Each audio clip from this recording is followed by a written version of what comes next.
حسن اللہ یاری میں آپ سے مخاطب ہوں۔ آپ اپنی چینل پر اب مختلف ویڈیوز میں مسلسل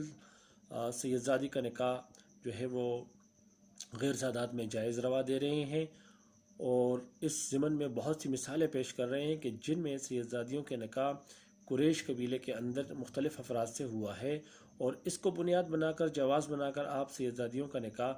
تمام تر قبائل میں اور دیگر قبائل میں اور دیگر لوگوں میں جو ہے وہ اس کو جائز بنا رہے ہیں، جواز اس کا پیش کر رہے ہیں۔ میری آپ سے کہنا یہ ہے کہ اگر آپ نے جواز پر کوئی مثال لانی ہے تو سید زادی یعنی کہ بنی حسن اور بنی حسین میں سے کسی بھی بچی کا نکاح، نہ کہ کل ہاشم میں سے، میں صرف بنی حسن اور بنی حسین کی بات کر رہا ہوں، ان میں سے کسی بھی بچی کا نکاح آپ ہمیں قریش کے باہر بتائیں۔ قریش کے باہر، قریش تو ان کا اپنا خاندان تھا، قریش تو ان کے ہم نسب ہیں، ان کا وہ نبی علیہ السلام کو امام حسن تک ابھی چوتھی پشت گزری ہے جو ہے وہ نبی علیہ السلام کی، جو بنو ہاشم کی تھی، ہاشم ان کی چوتھی پشت پہ ہیں، تو اتنا تو لمبا عرصہ نہیں گزرا، تو جتنا کہ آپ کہہ لیں کہ وہ دور کا کوئی رشتہ داری ہے، یہ تو بڑی قریب کی رشتہ داری تھی قریش کے ساتھ، وہ تو ہم نسب ہے، ان میں تو ہم جائز سمجھتے ہیں سراسر۔ اگر آج بھی کوئی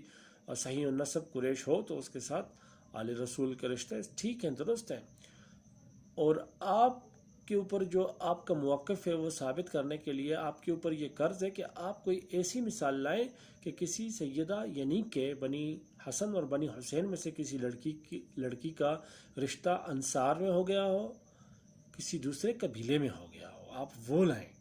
ٹھیک ہے، مثال میں۔ تو ایسی اگر کوئی بھی مثال آپ کے پاس over the course of history نہیں ہے تو پھر آپ خود سوچیں کہ جس کوڈ آف کنڈکٹ کو ائمہ اہل بیت نے فالو کیا ہے تو اس کو ہم سادات آج کیوں نہ فالو کریں، جس کو شروع کے سادات نے فالو کیا ہے اس کو ہم آج کیوں نہ کریں، جبکہ انہوں نے اپنے سارے رشتے اپنے خاندان قریش کے اندر کیے، اور قریش میں سے بعض بنو امیہ سے کیے، بعض زبیر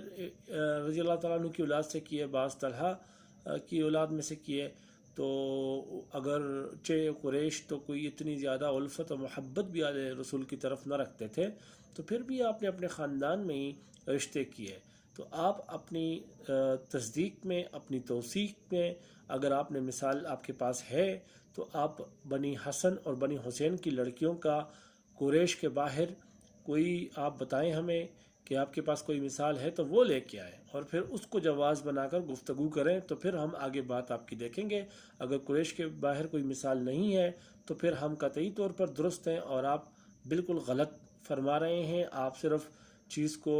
گما پھرا کر اپنے حق میں لے کے جانا چاہتے ہیں۔ تو اگر ایسی مثال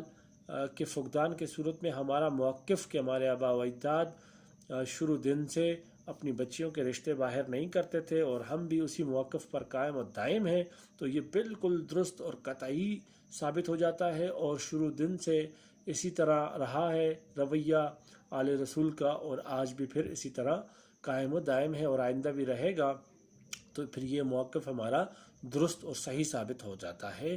آپ نے اگر کوئی اپنے موقف کو درست ثابت کرنا ہے تو پھر آپ ہمیں ایسی مثال دیں گے کہ جس میں سے بنی حسن اور بنی حسین، نہ کہ کل بنی ہاشم، ہمارا دعویٰ بنی حسن اور بنی حسین سے ہے، ٹھیک ہے، ان میں سے آپ ہمیں کوئی بھی ایسی مثال لے آئیں کہ جس میں سے کسی بچی کا نکاح جو ہے وہ کہہ لیجئے کہ قریش کے دائرے سے باہر نکل گیا ہو اور باہر انہوں نے شادی کر لی ہو۔ والسلام ورحمۃ اللہ وبرکاتہ۔